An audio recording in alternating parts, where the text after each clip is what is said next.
Saya ingin memberikan sebuah visi kehidupan, bukan visi kematian, buat setiap jemaat terkasih yang sekarang saya layani. Saya beri judul firman ini, mati adalah keuntungan jika hidup adalah Kristus. Saya ulang lagi, mati adalah keuntungan jika hidup adalah Kristus. Kita buka sama-sama ayatnya di Kisah Para Rasul pasal yang ke-7. Kisah Para Rasul pasal yang ke-7 ayat yang ke-54. Sekali lagi ini bukan visi kematian, malahan visi kehidupan. Kalau kita tahu suatu hari kita akan mati, jangan hidup asal-asalan. Jangan asal hidup gitu. Kalau kita tahu bahwa hidup ini sementara, justru kalau kita punya visi garis akhir, hidup kita nggak akan sia-sia maupun seenaknya atau semena-mena terhadap sesama. Apalagi sama Tuhan harus berdamai selalu. Setiap waktu loh kita butuh. Kita nggak tahu kapan Tuhan memanggil kita pulang atau Yesus datang kembali ke dunia ini seperti yang Dia janjikan, kedatangan Tuhan kedua kalinya. Ini cerita tentang Stefanus di saat dia mati dibunuh. Mati kita sih nggak akan begini. Kita nggak usah imani, tapi juga nggak usah takut. Kematian martir itu kehormatan. Nggak semua orang dapatkan privilege itu karena mungkin darah kita terlalu kotor untuk jadi martir Tuhan. Tapi saya ingin kita belajar dari kematian Stefanus, gimana dia mati. Makanya nggak heran gimana dia hidup. Saya coba operasi ayat ini untuk kita introspeksi dan refleksi how we live today. Ayat 54 bunyinya, ketika anggota-anggota mahkamah agama itu mendengar semuanya itu, sangat tertusuk hati mereka. Maka mereka menyambutnya dengan gertakan gigi. Dasar orang tersinggungan, gitulah ya ayat 54. Anggota-anggota mahkamah agama nggak suka hati. Tertusuk hati mereka. Lalu mereka menyambut dengan gertakan gigi. Ini orang-orang yang sangat violent, berjubah agama. Kekerasan padahal. Justru itulah bahayanya roh agamawi. Sebentar sebelum kita lihat ayat berikutnya, saya ingin Anda uji dulu kategori. Saya dan Anda ini, kita ini golongan orang yang agamawi atau sungguh-sungguh kenal Tuhan. Pertama cek dulu. Cek dulu pertanyaan ke-1 kehidupan. Kita di hidup ini hanya punya agama atau kenal jalan keselamatan. Hidup itu jangan untuk mencari agama. Hidup itu harus menemukan jalan kebenaran. Saya itu mencari Tuhan, bukan mencari kepercayaan. Dan saya ketemu Tuhan Yesus, juru selamat satu-satunya. Tidak ada yang seperti Dia. Dahulu, sekarang, sampai selama-lamanya. Di bumi, di sorga, di kolong langit mana. Dimanapun juga tidak ada seperti Tuhan. Nah, anggota-anggota mahkamah agama itu beda sekali sama Stefanus. Stefanus itu bukan bersih jubahnya, tapi dia bersih hatinya. Sementara para ahli Taurat dan orang Farisi ini hanya penampilan saja. Jangan sampai kita jadi yang gituan ya. Kalau yang begitu nanti mati kerugian. Karena matinya binasa. Hidupnya pun hidup semena-mena, hidup seenaknya, hidup sia-sia. Janganlah, agama tidak menyelamatkan. Hubungan dengan Allah yang menyelamatkan. Dan hubungan itu dibuka oleh satu tabir yang dirobek dari atas ke bawah. Yaitu tubuh Yesus Kristus yang dikorbankan, dipaku di atas kayu salib for you and me. Kalau Anda belum terima Yesus di poin nomor 1, bukan di ayat 54 ini, saya ingin untuk menantang Anda di saat teduh ini. Jangan tunda-tunda lagi. Ayo terima Tuhan. Tuhan itu nggak memaksa atau menyurupi seseorang. Dia mengetuk pintu di kitab Wahyu. Kalau Anda mendengar suaranya lewat sebuah sharing sederhana, saat teduh begini, lewat online juga, nggak ada jarak dalam hadirat Allah. Kalau Anda undang dia masuk ke dalam hati, dia akan tinggal bersama dengan Anda selama-lamanya. Anda beroleh hidup kekal. Dosamu diampuni, bukan karena saleh, bukan karena amal. Dosa Anda diampuni karena ada yang membayar harganya. Ada dosa, harus ada yang mati. Yesus sudah mati bagi Anda. Jumat Agung kan sebentar lagi. Lalu Dia bangkit. Kita tidak menyembah yang mati. Kita menyembah yang hidup. Jangan jadi anggota mahkamah agama. Jadilah murid-murid Yesus. Jadilah anak-anak Tuhan. Dan jangan tunda juga kalau belum dibaptis ya. Cepat cari gereja terdekat. Kalau nggak ada yang menolong Anda tidak tahu kemana, hubungi. Nanti tim kami di media ini akan mengarahkan Anda. Dan gereja kami juga siap untuk bisa membantumu. Ayat 55 bunyinya begini. Tetapi Stefanus yang penuh dengan Roh Kudus. Nah, menatap ke langit ini beda. Lalu melihat kemuliaan Allah. Dan Yesus berdiri di sebelah kanan Allah. Beda ya kontras 54 dan 55. Yang atas anggota-anggota Mahkamah Agama. Stefanus orang biasa. Tapi penuh dengan Roh Kudus. Dia menatap ke langit, langsung lihat sorga. Lihat Yesus berdiri di sebelah kanan Allah Bapa. Ini dia hubungan terbuka open heaven itu. Stefanus penuh dengan Roh Kudus. Apakah dia penuh dengan Roh Kudus ketika dia mau mati? Menurut saya dia penuh dengan Roh Kudus setiap hari. Karena dia nggak tahu kapan ajalnya akan tiba. Kapan dia akan dipanggil Tuhan.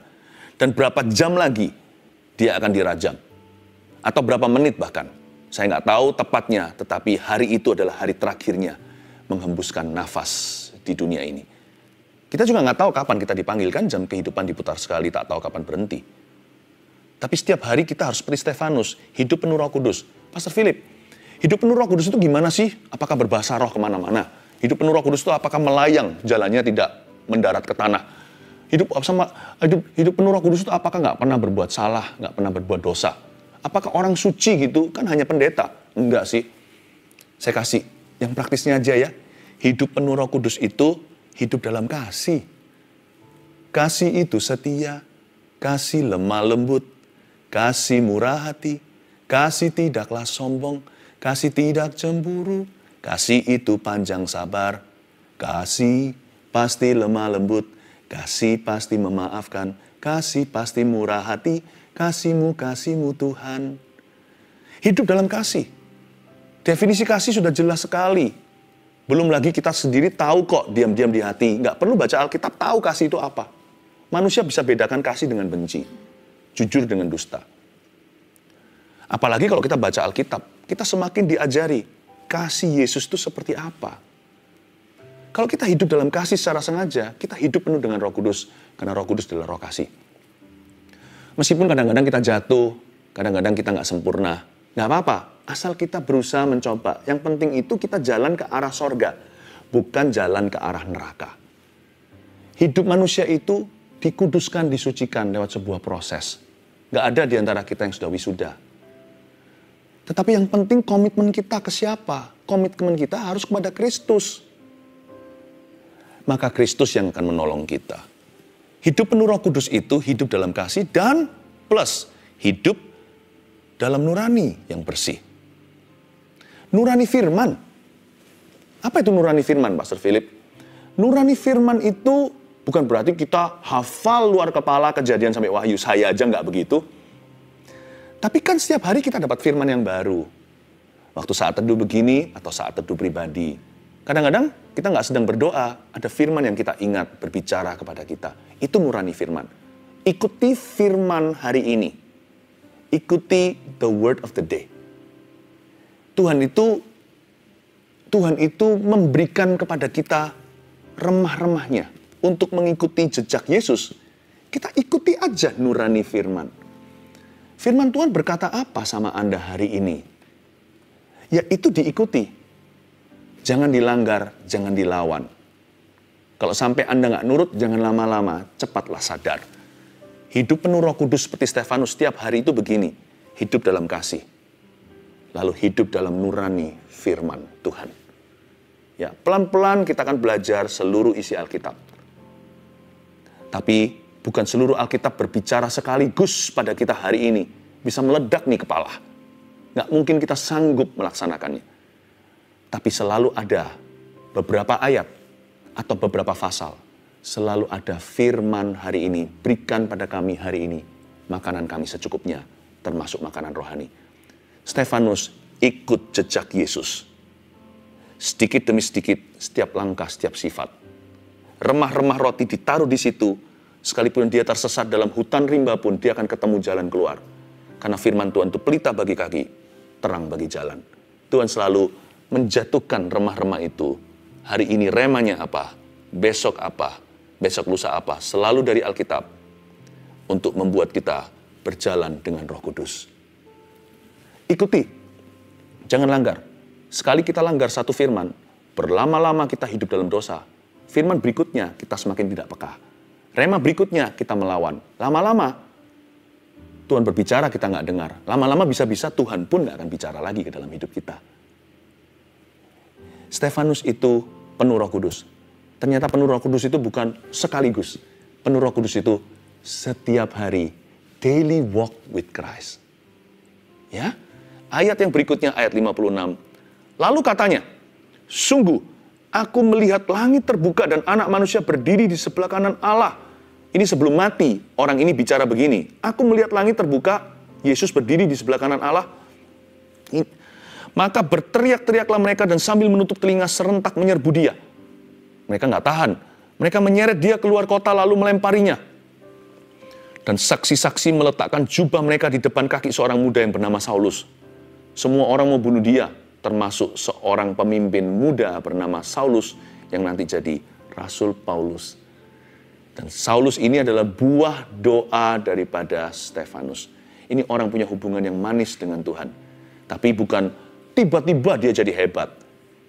Tapi setiap hari, setiap sifat. Dan Stefanus ini gimana ya? Gimana hidup seperti dia ini?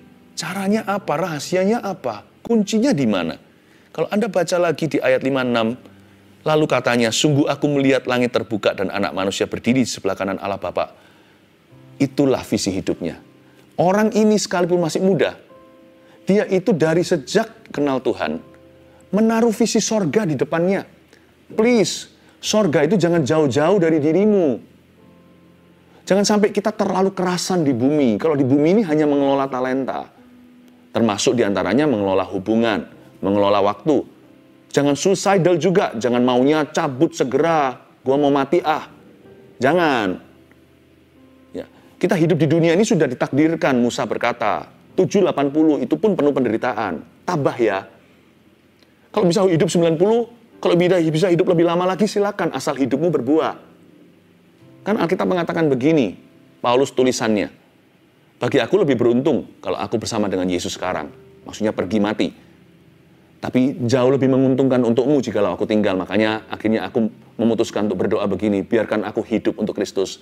Dan bagiku hidup adalah berbuah-buah. Yang saya maksudkan visi sorga jangan jauh adalah, don't forget, you don't live forever here. Saya kasih kabar buruknya dulu sebelum kabar baiknya. Anda dan saya pasti akan mati kalau Yesus belum datang. Termasuk saya. Saya pasti akan mati juga. Kapan? Nah itulah misterinya.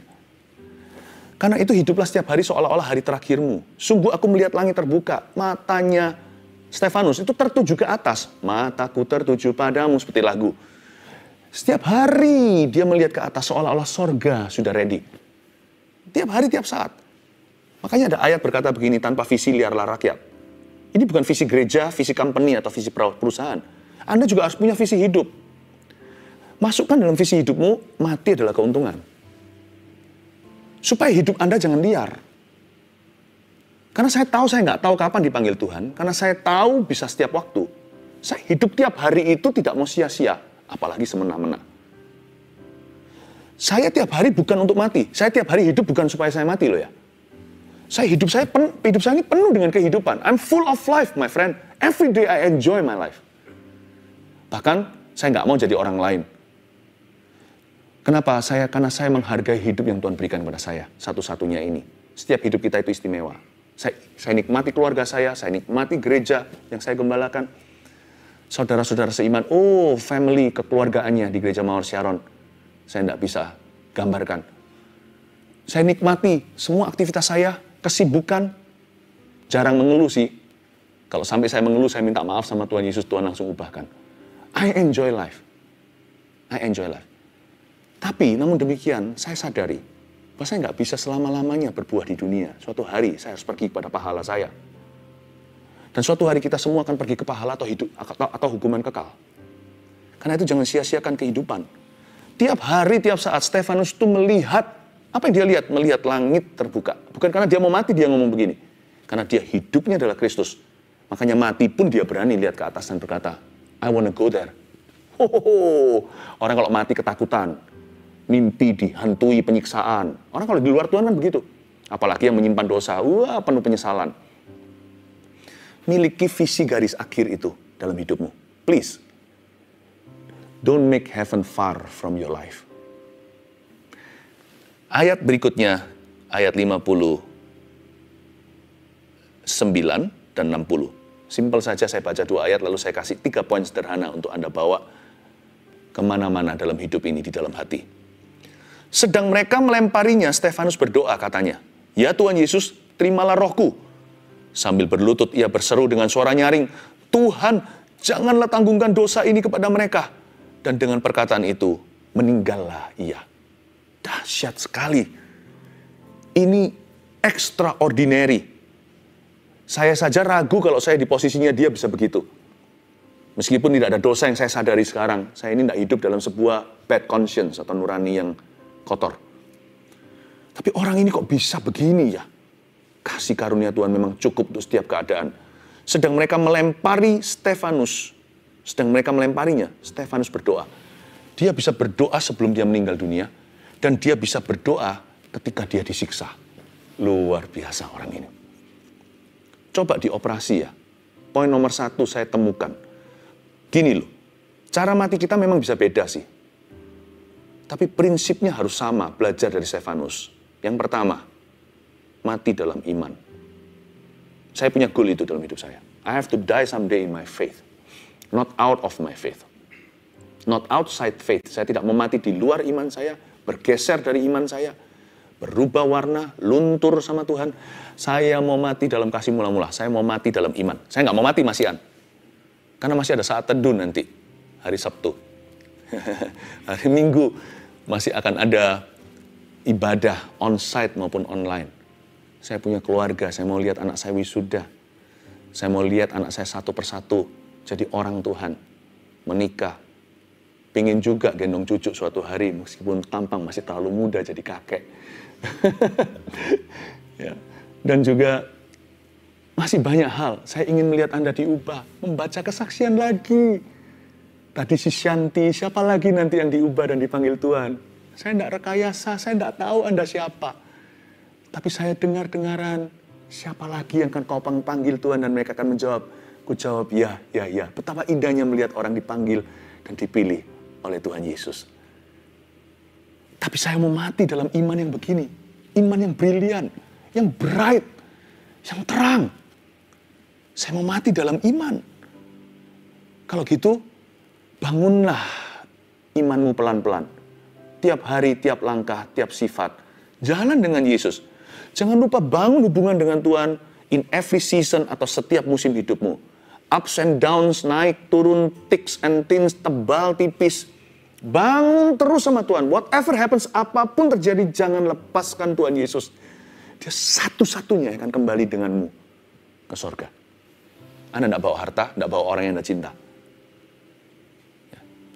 Dia satu-satunya. Nanti kita mati sendirian loh. Tentu jangan harapkan mati barengan. Itu berarti kecelakaan. Setiap orang datang ke dunia sendiri-sendiri. Dia pulang juga sendiri-sendiri. Makanya kalau hidup jangan asal-asalan. Suatu hari orang yang kau kasihi, pendetamu pun tidak bisa berdiri di sampingmu membelamu di pengadilan tata suci. Sekarang Anda bisa belajar dari kami. Suatu hari Anda berdiri sendiri. Makanya belajar sebanyak-banyaknya. Saya juga harus terus belajar supaya setelah memberitakan firman, jangan sampai saya sendiri atau kami ini, hamba-hamba Tuhan ini, ditolak. Mati dalam iman, bangun hubungan dengan Tuhan, jangan lepaskan Yesus. Hidup sama Yesus, mati sama Yesus. Kalau dia ini mati sama Yesus dan untuk Yesus. Mungkin kita tidak seberuntung itu. Kita hanya bisa hidup untuk Tuhan. Dan matinya bawa Yesus. Mati adalah keuntungan. Mati dalam iman. Harus miliki konsep ini. Jangan begini ya. We'll see. Kita lihat dulu. Kita tunggu dan lihat nanti. Sama Tuhan itu, sekali kita berkata, I do, saya bersedia, aku menerimamu dalam hati, itu untuk seumur hidup jalan. Sama Tuhan itu setia sampai akhirnya. Jadi waktu sama Tuhan, saya sudah segel dulu. Saya sudah segel di kematian, sehingga sekarang saya hidup setiap hari di dalam Kristus. Nggak boleh ikut Tuhan itu gini, gua hidupi dulu ya, lihat nanti. Nggak bisa. Ikut Tuhan itu sudah sampai mati. Lalu hidup sehari-hari. Pikul salib bahkan kalau perlukan. Sangkal diri sekalipun menyakitkan. Kadang senang, kadang susah, aku tetap akan mengiring Yesus. Saya mau iring Yesus. Saya mau iring Yesus.